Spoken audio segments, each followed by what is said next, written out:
দুটার দিকে আমার বাড়িতে আমি, আমার ওয়াইফ, আমার ছেলের বউ যা আছে সবকে হাত পা ভাইরা আপনার যা আছে ঘর থেকে সবকিছু আপনার তারা লুণ্ঠন করে নিয়ে গেছে। কারা সেটা এটা আমি আমার বাড়িতে আমি আগে বলছি যে প্রশাসন না, প্রশাসন না, এটা আওয়ামী লীগের লোকজন এই কাজগুলা করছে। ইভেন কি আপনার আমার যা আছে সব এভরিথিং নিয়ে গেছে, কিছুই রাখেনি আমার ঘরে।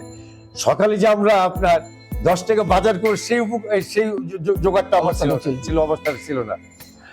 তখন আপনার মিরপুর থানার ওসি ছিল আপনার সালাউদ্দিন সাহেব, উনি আসলেন, র্যাব আসলেন, ডিবি আসলেন, অনেক ডিপার্টমেন্টই আসছে আমার বাড়িতে। আমরা আমাদের থানায় নিয়ে গেছে জিজ্ঞাসাবাদের জন্য কি ইত্যাদি ইত্যাদি, বিভিন্ন মিডিয়া আসছে আমাদের কাছে। কিন্তু কষ্টের বিষয় কি জানেন না, ঠিক 10 দিনের মাথায় তারা আমার বাসায় এসে বলতেছে আমি বাসায় নাই, আমার ছেলেদের বলতেছে এই তোমরা বাইরে আসো, আমরা তোমাদের ডাকাত ধরছি, এই গাড়িতে ডাকাত আছে।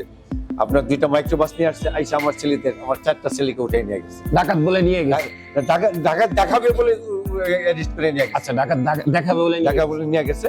তারপরে আমি আমার ছেলেদের প্রায় 1 সপ্তাহ কোনো খোঁজ খবরই পাইনি। হয়তো বা তারা, আমরা তো তখন আপনার এই সম্বন্ধে আমাদের আইডিয়া ছিল না, জেল, কোর্ট কাছারি। আমরা 1 সপ্তাহ পরে আমার ছেলেগুলোর খোঁজ খবর নিছি যে তারা জেলখানে আছে, এই অবস্থায় আছে। আমার ছেলে কোনো সময় তো জেলে জানে, পুলিশ অ্যারেস্ট হয়ে যায়। আপনার জেলে যাইতে যাইতে আপনার একজন অসুস্থ হয়ে পড়ছে, তাকে হসপিটাল নিতে হয়েছে ওই সময়। তখন একটা কঠিন সময় আমরা পার করছি।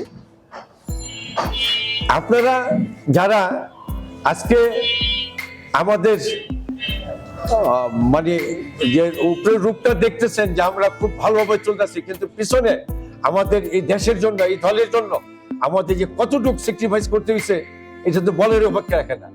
আমি এখান থেকে আপনার যদি এটা আপনার রেকর্ড করেন তাহলে আমার মনে হয় যে অনেক সময় লাগবে।